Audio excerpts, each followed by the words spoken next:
Moscow, Reuters. The 2026 World Cup will be held in the United States, Mexico, and Canada after FIFA Euro Trademark's Congress voted overwhelmingly on Wednesday to support the joint bid over Morocco, despite reluctance in some countries to choose North America while President Donald Trump was in office and souring U.S. relations with its neighbors.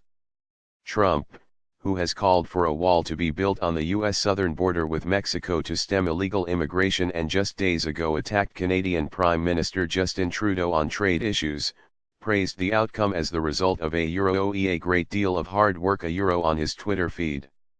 Under Trump, relations between the United States, Canada, and Mexico have plumbed new lows thanks to a dispute over the North American Free Trade Agreement, NAFTA, a $1.1 trillion trade pact that ties the three countries' Euro trademark economies together.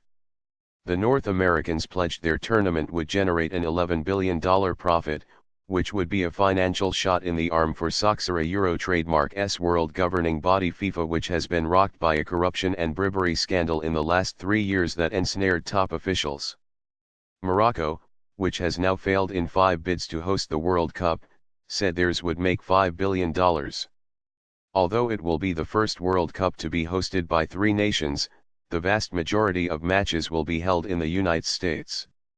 As part of the bid, Trump pledged that those traveling to the United States for the tournament would not be subject to stringent visa restrictions.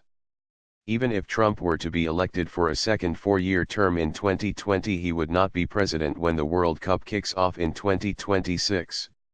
Trump had earlier warned that countries voting against the North American bid would suffer consequences.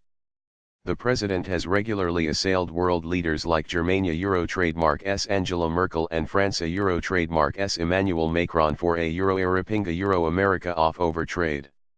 On Twitter, Trudeau said, good news this morning, the 2026 FIFA World Cup is coming to Canada, the US and Mexico. Congratulations to everyone who worked hard on this bid. Euro trademark's going to be a great tournament. The United States, Canada, and Mexico were expected to qualify automatically for the tournament, as has been the tradition for all World Cup host nations. After the bid, some observers expressed hope that the NAFTA World Cup would rebuild cooperation between the 3 countries. Trump will be gone from office when the tournament does take place. Easy. Always better when we work together. Roberta Jacobson, ambassador to Mexico until May, wrote on her Twitter feed. The North American bid collected 134 votes to the 65 for Morocco. 1 Congress member voted for neither bid. Mexican President Enrique Pena Nieto tweeted we did it, The 2026 finals will be the first expanded tournament featuring 48 teams, up from the current 32-team event which begins in Russia on Thursday. Both bids were given a last chance to make their case with 15-minute presentations in front of the Congress at the Moscow Expo Center. Of the 80 games, 60 will be held in the United States with 10 each in Canada and Mexico. The final will be played at MetLife Stadium in New Jersey, home to the National Football League Euro trademark's New York Giants and New York Jets. 10 of the eventual 16 chosen venues for the tournament will be in the United States, with Mexico and Canada having 3 venues each. The US previously hosted the World Cup in 1994 while Mexico staged it in 1970 and 1986.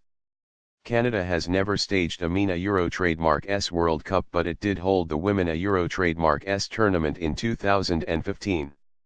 A US bid lost out in the vote 8 years ago for the 2022 World Cup, which was handed to Qatar, and US Soccer Federation President Carlos Cordero said it had been a long road to get the tournament back to the country.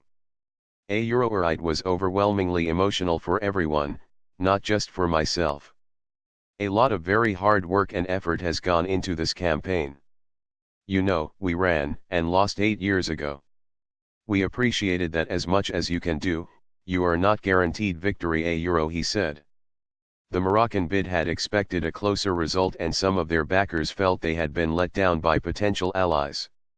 Of course, Euro trademark's really sad because we were counting on our friends, the countries that are close to us, that are longtime friends. and today they betrayed us, a Moroccan Olympic champion runner Hikam El Garoujay, who was active with the bid team, told Reuters. The last time FIFA voted on World Cup hosting rights was in 2010, the decision then resting with the old executive committee, which chose Russia to host the 2018 finals and Qatar for 2022. Several members of that committee were later banned from the sport after they were caught up in the corruption scandal that engulfed World Football, a Euro trademark's governing body, in 2015. Under FIFA Euro trademark's new system for choosing the host, all eligible football federations who attend Congress were given a vote. The result has been a jet-setting campaign from both bids, whose team members have traveled the globe in an attempt to win over the worldwide electorate. Cordero has said his bid would generate $14 billion in revenue and make an $11 billion profit for FIFA. The bid also expects record ticket and hospitality revenue. The result is a boost for FIFA President Gianni Infantino, who, while he maintained neutrality during the campaign, was known to be keen to see the first expanded World Cup being held in North America.